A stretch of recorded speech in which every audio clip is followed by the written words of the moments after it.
Apa ya? Wes. Bismillahirrahmanirrahim. Assalamualaikum warahmatullahi wabarakatuh.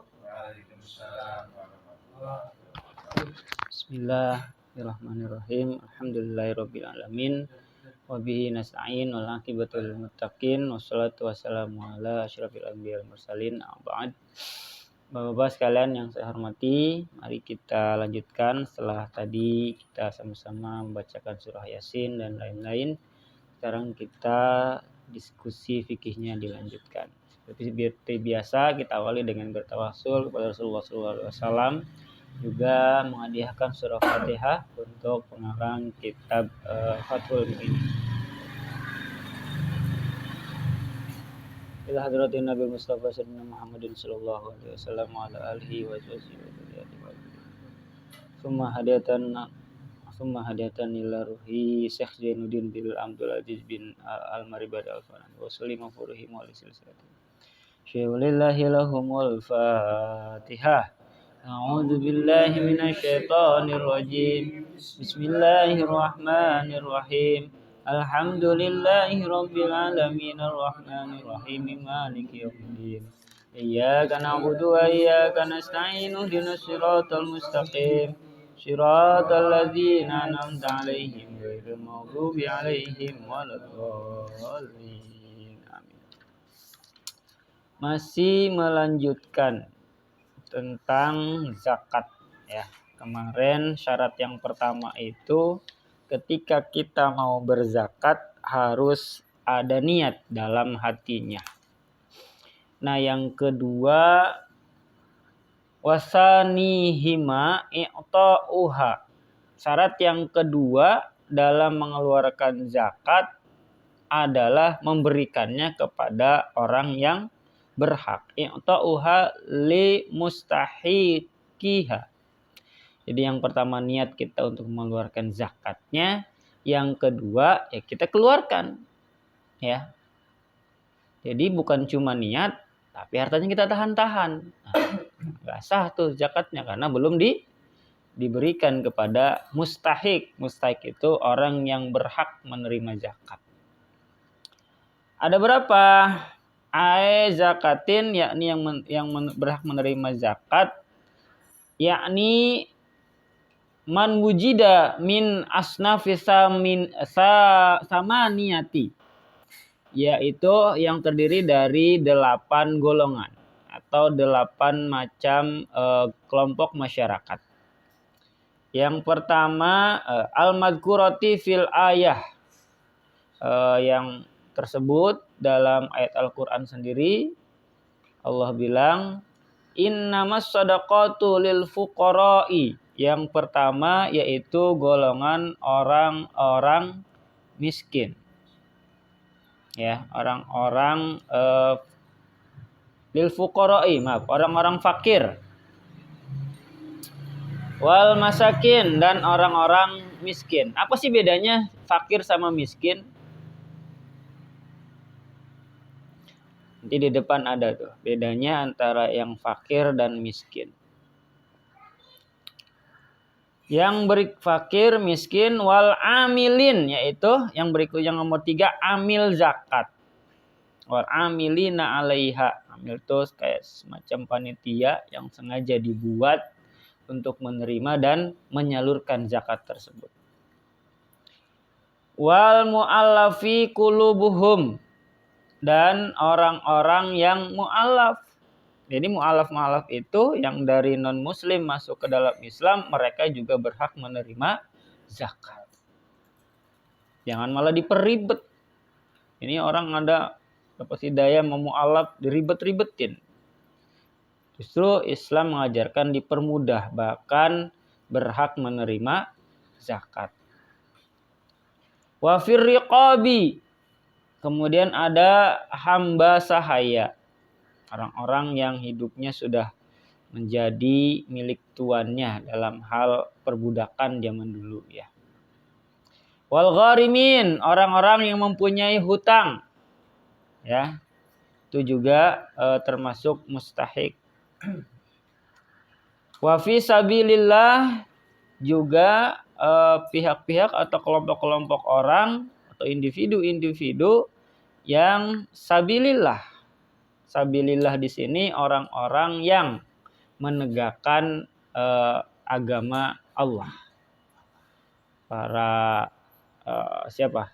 Alim ulama, ya, orang-orang yang menghidupkan masjid, orang-orang yang mengelola panti asuhan, orang-orang yang berdakwah, ya, dan apalagi orang-orang yang berjihad di dalam Allah.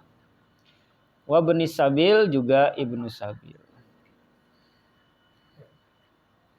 Nah, ini ada jelasnya nih, ada 8 asnaf itu siapa aja. Apa aja rinciannya. Pembagian kepada 8 asnaf atau golongan itu harus merata kalau dibagikan oleh pemerintah serta ada semua asnaf itu. Kalau pemilik harta yang membagikannya tidak harus kepada semua asnaf. Jadi kalau yang membagikannya dipegang sama pemerintah, maka 8 golongan ini semuanya harus dibagi rata. Tapi kalau individual nggak mesti, yang ada di sekitar saja. Tadi balik pertanyaan awal, apa itu fakir? Apa bedanya dengan miskin? Kenapa di dua golongan kan? Ada fakir, ada miskin. Mungkin kita kadang menyebutnya disamain, fakir miskin.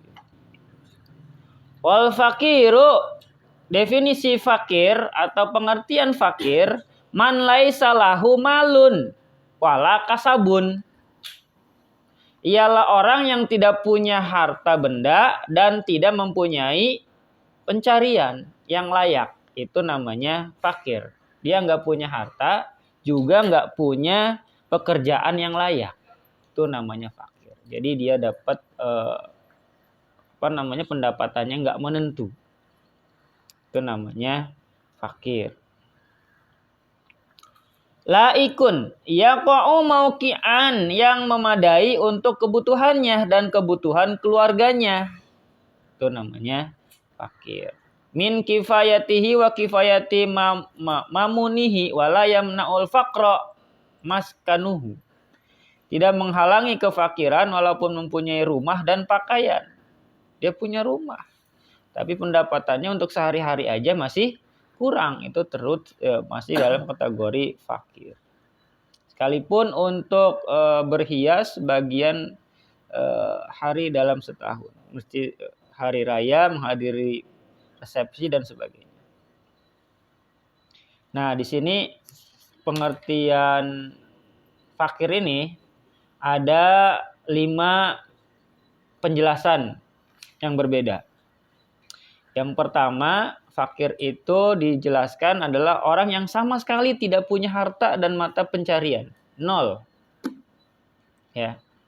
Kalau di kita mungkin gelandangan, tunawisma, mohon maaf gitu ya. Mereka itu. Kenapa? Lansia yang ya sudah tidak bisa produktif lagi. Kemudian ada juga orang yang tidak mempunyai harta dan mata pencarian yang layak. Jadi dia punya pekerjaan, mata pencarian, tapi kurang atau tidak layak. Naik lagi levelnya tuh. Kemudian yang ketiga, orang yang punya harta dan kasab yang tidak mencukupi kebutuhannya.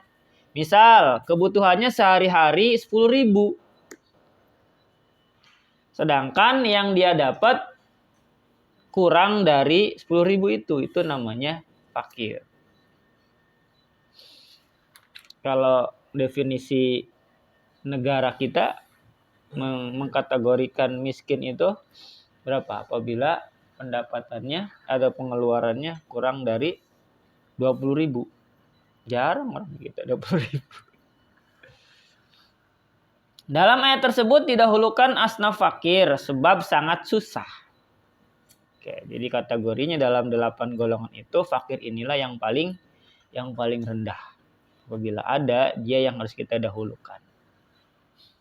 4 asnaf yang pertama menggunakan lam huruf jar dengan maksud pemilikan secara mutlak untuk bermacam-macam keperluan mereka. Jadi di ayat itu ya.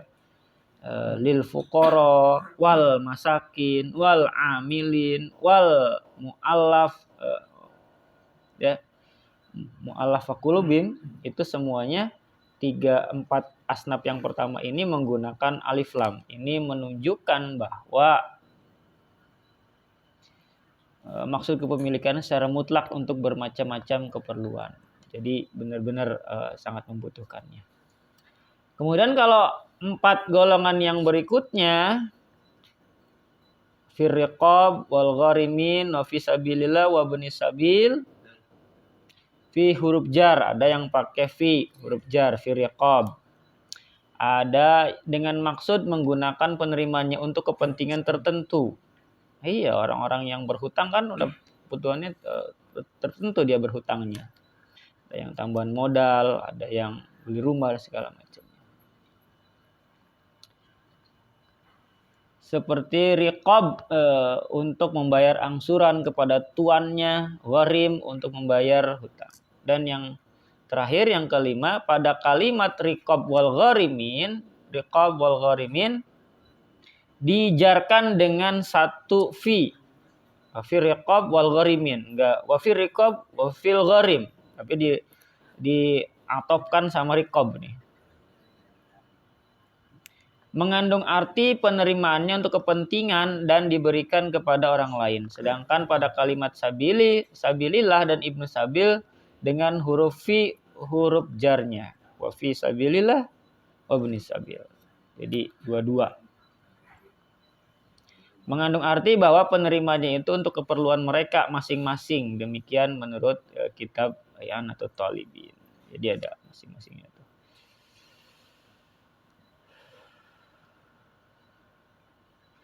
Wa kutubun yahtajuha wa abduhu alladzi yuhtaju ilaih.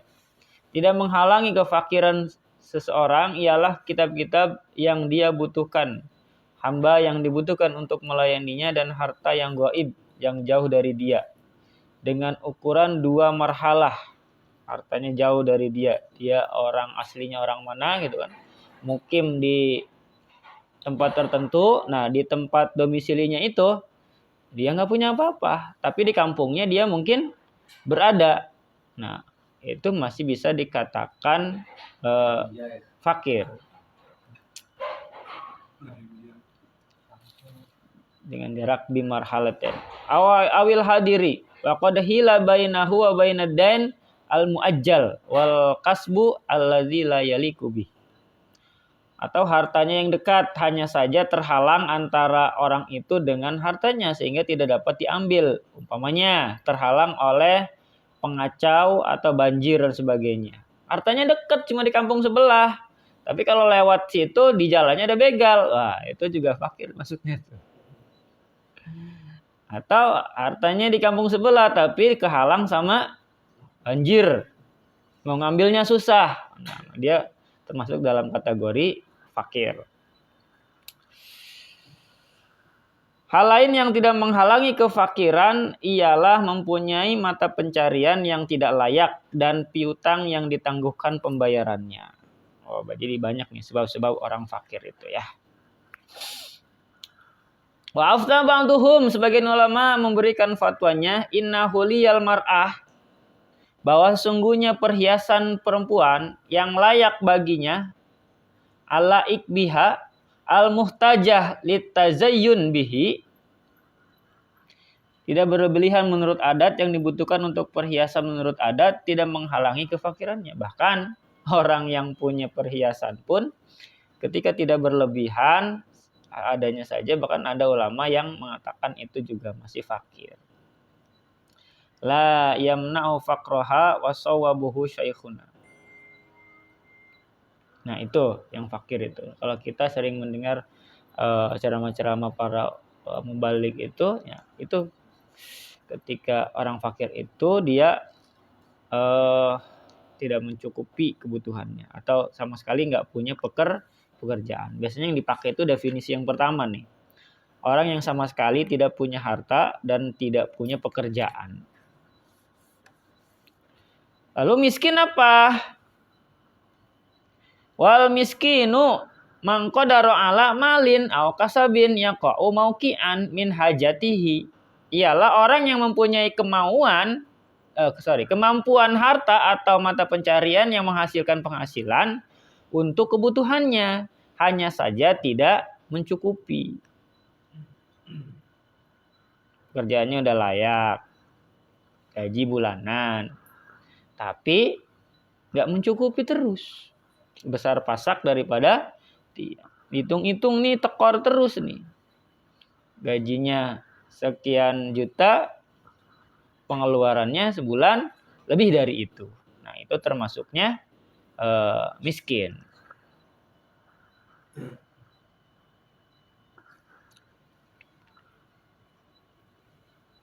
Wala yakfihi kaman yahtaju li asyratin. Sebagaimana halnya orang yang membutuhkan 10, contohnya nih. Wa ingdahu sama niatun, tetapi hanya mendapatkan 8. Wala takfihi serta tidak mencukupi al-kifayatu sabiqatun, memenuhi kebutuhan dia dan keluarganya.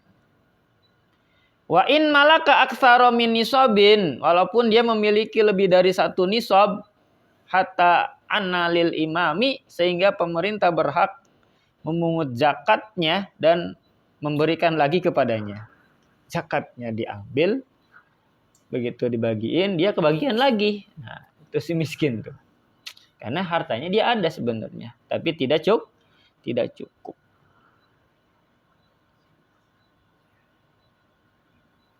Nah, lalu apa modalnya? Zakatnya dalam bentuk apa? Fayu'ta kullun minhuma, semua fakir dan miskin dapat diberi modal. Nah, jadi zakat itu tidak melulu dalam bentuk konsumsi, konsumtif, tapi bisa juga dalam bentuk permodalan, membantu kasab dia, membantu usaha dia. Justru dengan zakat modal ini bisa lebih membantu dia tahan secara ekonomi kan, karena bisa memutarkan roda perekonomian keluarga dia. In ta'awada tijaratan, seukuran keuntungannya dapat mencukupi kebutuhan yang umum. Ribuhun ghaliban aw hirfatan alatiha. Dapat pula diberi alat untuk bekerja. Jadi bisa dapat modal, bentuk pemberiannya dari zakat itu. Bisa juga peralatan yang dia butuhkan untuk kerjaannya. Kalau petani ya kasih cangkul, kasih traktor gitu kan. Kalau dulu mungkin dikasih kerbau. Wa malam yuhsin, kalau biasa bekerja atau diberi uangnya. Awalam yuhsin hirfata wala tijaratan. Bagi orang yang tidak kuat bekerja dan tidak bisa berdagang, misalkan karena pikun atau sakit, wala tijaratan yu'ta kifayatal umril ghalib, maka diberi secukup biaya hidupnya selama 1 tahun. Itu dari zakat. Ya. Sampai sini ada pertanyaan? Intinya syarat zakat yang nomor 2 adalah kita menyalurkan zakat itu. Baik secara langsung kepada 8 asnaf tadi, atau kita melalui baziz atau amil-amil zakat. Lengkap kan? Kayak kita mau makan, ya pertama ya pengen makan, yang kedua ambil makanannya makan. Nggak bisa cuma niat dalam hati saja kalau belum dilaksanakan. Ada orang, sholat mah cukup ingat dalam hati, akhirnya malas. Giliran lapar dia, udah ingat aja dalam hati. Kenyang kagak? Monggo. Berarti sebenarnya definisi fakir sama miskin ini hampir sama. Mungkin di setiap daerah beda-beda ya. Betul. Karena kan kalau dilihat dari kayak di Jakarta nih ya, berarti kan pengeluarannya lebih gede karena emang semuanya serba mahal. Sedangkan kita kalau di Jogja, walaupun UMR-nya mungkin separuh dari Jakarta, tapi kan secara apa-apa lebih terjangkau. Iya. Terus style apa namanya? gaya hidupnya juga berbeda gitu. Betul. Berarti kan di sini berarti juga akan menyesuaikan tempatnya juga. Iya, tiap tempat beda-beda. Katakan di Jakarta dengan gaji UMR itu pas-pasan banget gitu. Kalau seandainya punya 64 gitu. Tapi kalau di Jogja dengan 2 juta cukup banget gitu. Iya. Tapi ini kebutuhan ya. Iya, kebutuhan. Bukan gaya hidup yang. Iya, makanya itu. Masalahnya kan mau nggak mau di suatu daerah itu secara stylishnya berbeda, ya kan mengaruhi ke semua aspek. Betul. Ya makanya kan tiap daerah kan, apalagi mungkin geografisnya, ada yang pegunungan, pesisir segala macam, itu kan pastinya mempengaruhi harga kan, harga konsumtif sehari-hari. Nah, ketika si harga-harga itu naik, sedangkan pendapatan stuck di situ, kemudian berubah yang tadinya kita mampu membeli jadi kurang mampu, ya berlaku hukum fakir miskin itu. Gitu. Dan tentunya tiap daerah mungkin ada UMP itu yang patokannya itu juga kan, harga pasar itu. Makanya ketika inflasi, wah luar biasa itu. Teriak orang semua, harga-harga naik segala macam. Nah, tapi perlu diingat yang dimaksud di sini kebutuhan. Kadang ada orang pendapatannya UMR gitu kan, tapi tiap bulan atau 6 bulan sekali ganti motor. Nah, itu beda lagi. Itu dia sendiri yang bikin penyakit namanya. Ya, udah tahu pendapatannya segitu. Ya bertahap lah, mesti beli motor yang dia mampu dulu gitu. Yang langsung cor-coran. Enggak, buat dipakai sehari-hari. Nah, banyak kan yang kayak gitu. Baru kerja di pabrik atau di perusahaan sebulan udah berani kan ke leasing tuh. Ngambil motor yang paling bagus. Ujung-ujungnya ditarik. Nah, jadi ada kebutuhan, ada gaya hidup. Ini yang jadi patokan itu. Nah, tapi kalau kebutuhan sih insya Allah ketika pemerintah udah menempatkan UMP segitu, insya Allah cukup gitu kan. Tapi kalau balik lagi ke gaya hidup yang berubah, nggak bakal pernah cukup. Gitu. Berapapun pendapatannya pasti akan kurang. Makanya di sini konsep bersyukur. Kesejahteraan itu tetap nggak akan lepas dari pemerintah ya, karena kan pengampu kebijakan. Iya, dia kan regulatornya. Dia yang menentukan pasar, dia yang menentukan kebijakan dan segala macam. Kalau pemerintahnya nggak bisa, ya susah juga. Semua masyarakat kena dampaknya. Gitu. Makanya ada wacana swasembada beras segala macam, swasembada pangan. Itu bagus sebenarnya kan, Indonesia alamnya luar biasa. Tapi masih ironi kan, kita masih katanya negara kepulauan tapi masih ekspor garam. Masih impor garam dari negara tetangga. Padahal garam gampang bikinnya juga kan. Pantai-pantai itu tinggal air laut dijemur aja jadi garam. Iya. Nah, ini betul kebijakan pemerintah itu jadi kunci juga, karena dalam satu wilayah mereka lah yang punya kebijakan untuk menentukan hajat hidup orang banyak. Ada lagi?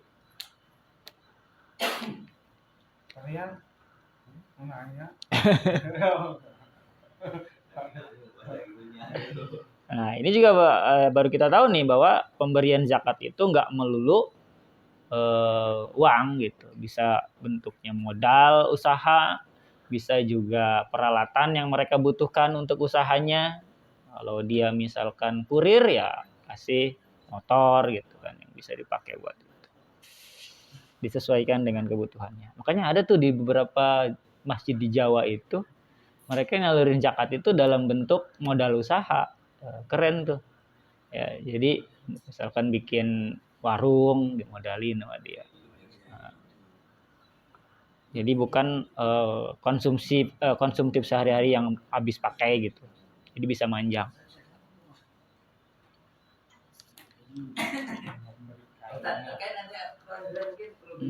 Enggak. Tentang apa? Hutang. Nah, kenapa? Hutang itu yang bagaimana yang orang bisa dibantu, artinya mendapatkan hak untuk bisa zakat fitrah, ya.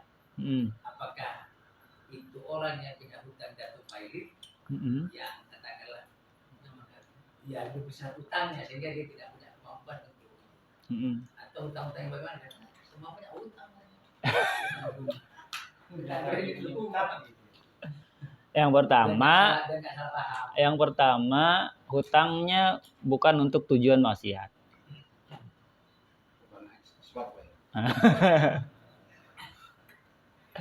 Itu yang pertama. Yang kedua, ketika si penghutang ini yakin bisa bayar, karena misalkan dia punya pendapatan yang lebih dari hutangnya, ya nggak perlu dibantu, nggak perlu dapat zakat, karena dia yakin bisa mengcover si hutang tadi. Nah, yang diberi zakat ini tentu gorim-gorim yang betul tadi, pailit, usahanya bangkrut, habis itu dia bingung mau usaha apa lagi. Nah, itu yang kita utamakan gitu. Nah, nanti kalau di sini gorim semua.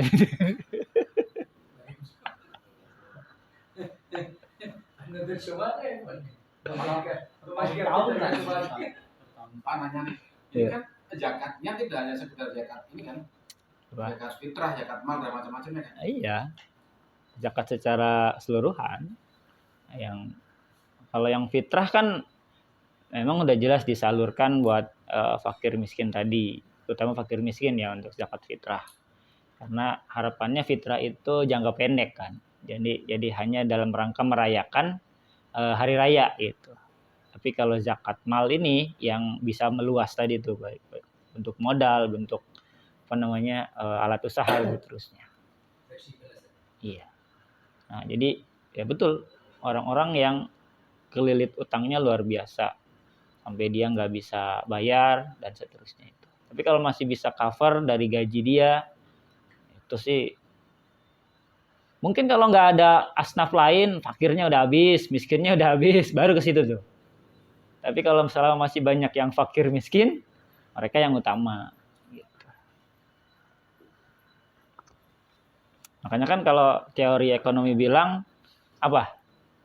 Cicilan itu berapa persen dari pendapatan? 30 maksimal itu ya. Lebih dari itu biasanya pusing juga tuh ngaturnya. Pusing ngaturnya. Penyaluran zakat itu ada maksimalnya. Maksudnya? Yang kita bantu nih, umpamanya itu dia kayak tadi punya utang. Ya perlu tapi itu kan. Nah, itu maksimal kita bantu ke dia itu berapa persen gitu. Nah, ya hitung maksudnya harta yang kita zakati berapa? Ya segitu aja. Oh, sezakatnya itu. Iya. Namanya juga zakat. Nih, soalnya berapa? Oh, 2,5 juta maksudnya. Nah, 2,5 juta itu bisa kalau dia memang membutuhkan banget bisa jadi satu orang atau bisa kita bagi-bagi lagi. Udah segitu dapatnya.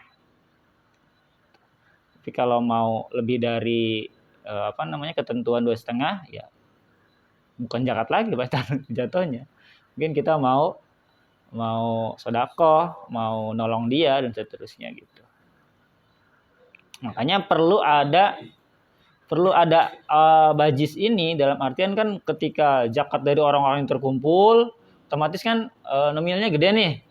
Nah, maka akan lebih banyak lagi orang yang ketolong dan nominalnya juga yang dikasih itu akan lebih besar. Cuma nggak hanya 2,5% dari sekian yang kita punya itu gitu. Itu. Nah, kalau niat saya kita punya harta sudah sesuai nisab. Kalau untuk diniatkan zakat, tapi untuk pembangunan masjid itu bagaimana? Apakah harus dikasihkan ke fakir miskin dulu atau langsung ke masjid? Kalau seperti itu. Kalau zakat mal bisa nggak apa-apa. Tapi kalau zakat fitrah fakir miskin utama. Tapi kalau misalkan pembangunan masjidnya tidak begitu mendesak, sedangkan ada fakir miskin yang kalau nggak kita kasih kelaparan, mereka lebih berhak, lebih utama gitu. Jadi balik lagi ke situasi kondisinya, itu juga jadi pertimbangan. Kita bantu masjid, tetangga kelaparan kan nggak elok. Nyawa lebih utama, menjaga nyawa itu luar biasa wajibnya. Kalian apa ini? Enggak Pak Haji. Kalau bagi ahli zakat sendiri itu ada nggak Ustaz? Nah kemarin tuh saya belum ketemu tuh Pak Haji tuh besarannya berapa tuh. Tapi kemarin di Mas Pras bilang berapa Mas? Di Muhammadiyah Satu bagian. Satu bagian kalau di Muhammadiyah ya. Nah, Satu bagian Pak. Satu bagian orang yang zakat. yang zakat. Di satu. Jatuh. Kalau di sini belum ketemu Pak Haji. Saya juga lagi nyari-nyari. Amil mungkin di depan insyaallah. Terus Pak Ustadz, mungkin ini bisa terjadi ya seandainya nih si A ini boleh dibilang fakir lah. Gitu.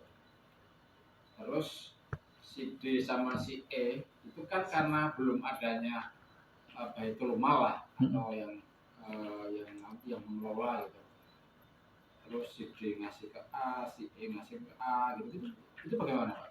Ini kan satu orang bisa langsung dapat 10 zakatnya orang gitu. Itu bagaimana? Kalau nggak ada fakir miskin lagi nggak jadi masalah. Ya, contohnya ini kan ini siapa lah gitu. Terus ini semua kok ternyata pada zakat ke sana semua gitu loh. Katakan dalam satu nisab kan kalau sekarang kan boleh dibilang 100 juta lah ya. Satu orang ngasih 2,5 juta, 10 orang udah 25 Pak itu. Itu apa? Tapi selain si A ada fakir lagi nggak? Ya karena kan nggak ada yang mengakomodir itu Pak. Ada yang satu orang banyak, satu cuma dapat satu gitu. Ya disitulah pentingnya kita mengecek dulu. Disitu pentingnya juga lingkungan untuk mendata gitu kan. Tugas RT itu.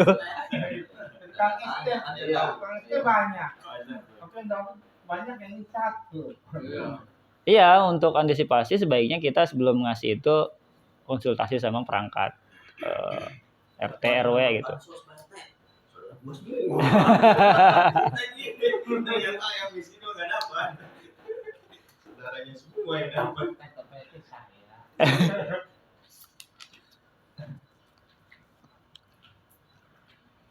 Tapi kalau nggak ada lagi di satu lingkungan itu nggak jadi masalah juga. Tapi hati-hati lihat orangnya boros apa enggak. Kalau misalkan dipakai untuk usaha ya bagus. Tapi kalau dipakai untuk usaha malam-malam di HP usaha itu aduh kali aja Petir.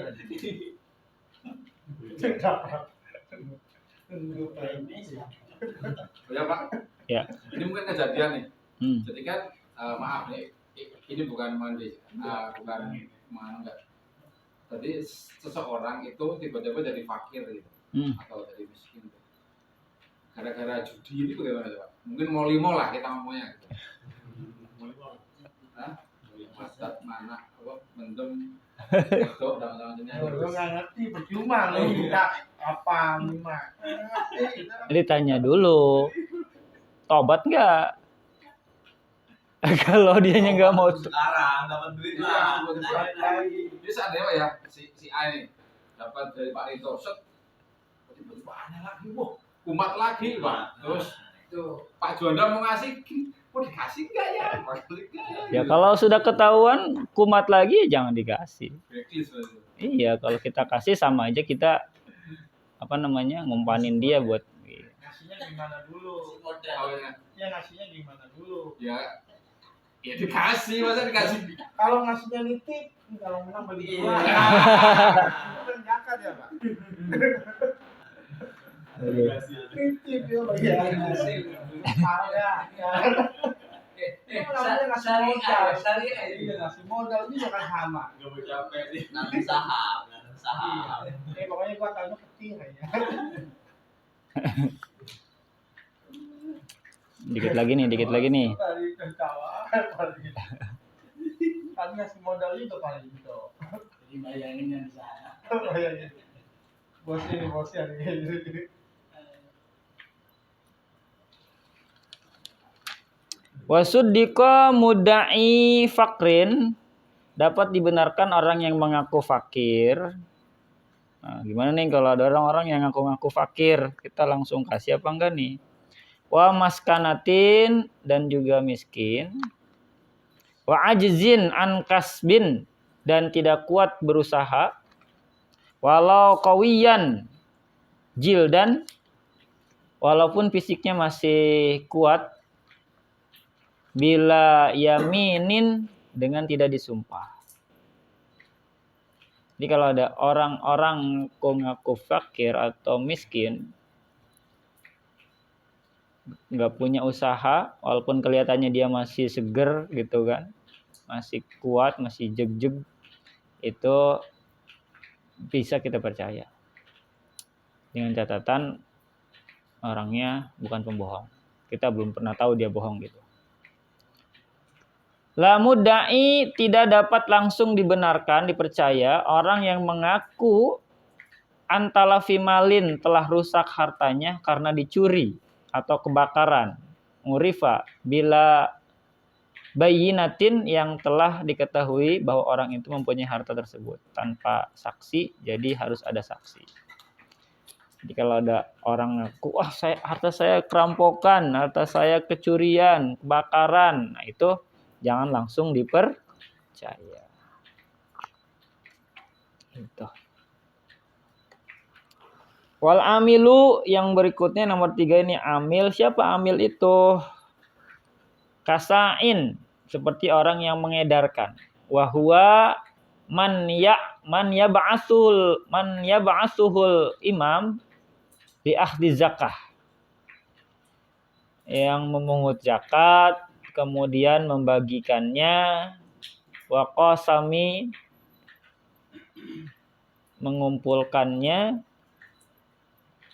wa hasyiri laqadin, qadi tidak boleh diberi. Yang termasuk amil adalah orang yang mencatat, yang menjaga, dan orang-orang yang diperlukan. Nah, itu juga termasuk.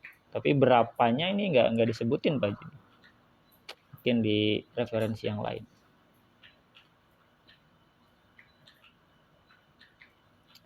Yang berikutnya wal mu'allafatu, mu'allaf siapa itu? Man aslama, orang yang baru masuk Islam. Wa niyatuhu dha'ifan, tetapi akidahnya masih lemah.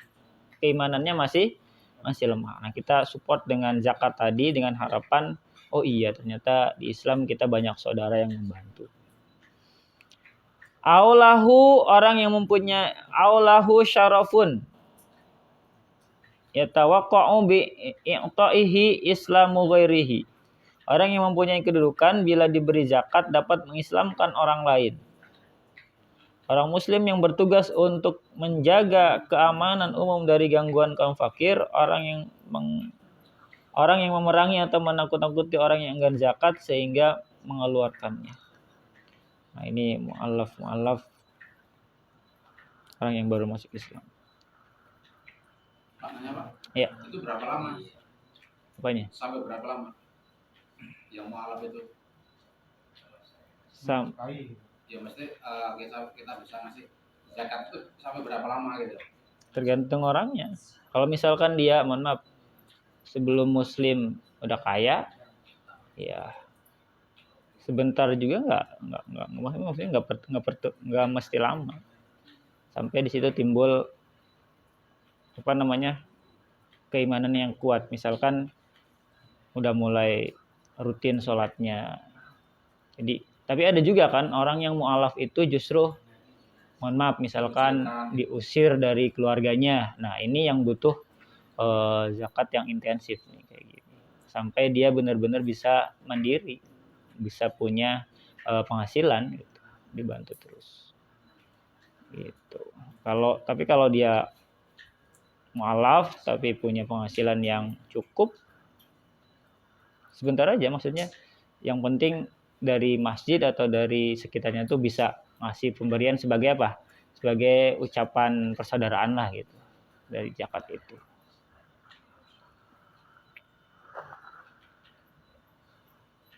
Masih banyak nih. Ya Pak, mungkin ini bisa terjadi sih.